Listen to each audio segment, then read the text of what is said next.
Hello friends, स्वागत है हमारे यूट्यूब चैनल पे। आज मैं एक बात बोलने जा रहा हूँ जो बहुत ही बेहतर है और बहुत ही अच्छी बात है। बात यह है कि सबसे पहले हम अपना समय बर्बादी करते हैं। कहा जाता है पहले समय बर्बादी, उसके बाद सोचता है कब मिलेगा आज़ादी।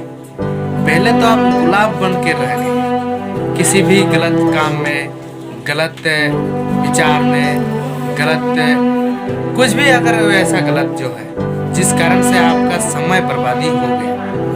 आप चाहते थे कि हम कुछ अच्छा करेंगे, कुछ अच्छा करके दिखाएंगे, लेकिन आप फंस गए गलत काम, गलत चीज में और आपका समय बर्बादी हो गया। तो अब चाहते हैं कि अब मिले आपको आज़ादी। भाई, पहले सोचना था, अभी सोचने से कोई फायदा नहीं। हाँ, अभी भी वक्त है कुछ करने का, कुछ दिखाने का, कुछ उखाड़ने का। करके दिखाइए, लेकिन